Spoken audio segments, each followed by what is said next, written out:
Hi guys, අද මේ අපි ඇවිල්ලා ඉන්නේ රම්බොඩ වෝටර්ෆෝල් හොටෙල් එක ළඟට.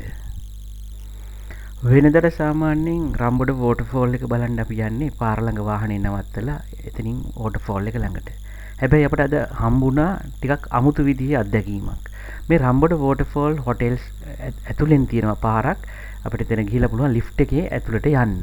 ගියාට පස්සේ වෝටර්ෆෝල් එකේ බෙඩ් එක ළඟටම අපිට ට්‍රැවල් කරන්න අවස්ථාවක් මේ කට්ටිය හදලා දීලා තියෙනවා.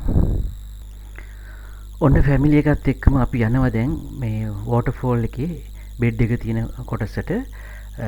රම්බඩ වෝටර්ෆෝල් හොටෙල් එකේ ලිෆ්ට් එකෙන් පහළට බැහැලා අපි එතන පේ කරන්න ඕනේ පොඩි මුදලක්. අපි පේ කරලා අපි යන ගමන් ඉන්නේ මේ දැන් වෝටර්ෆෝල් එක බලන්න.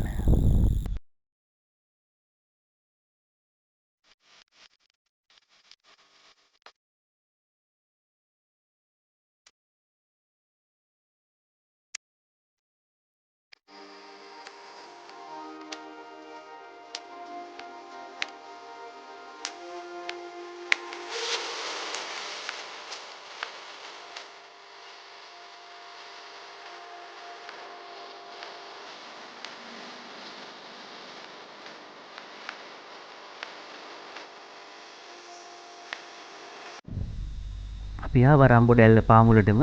මෙතන ඉඳලා අපිට ළඟ ඉඳලම ඇල්ල හොඳට බලා ගන්න පුළුවන්. වෙනදා වගේ නෙමෙයි පාරේ ඉඳලා බලන වගේ නෙමෙයි ඇල්ල පාමුලටම ඇවිල්ලා බලා ගන්න මෙතනින් පුළුවන්.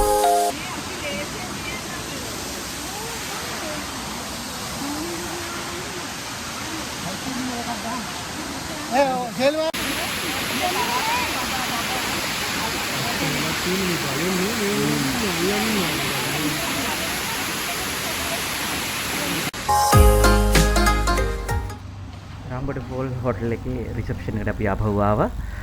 දැන් අපි ඉතින් මෙතනින් සමුගන යන්නයි හදන්නේ. ගිහින් එන්නම්. ඔබට සුබ දවසක්.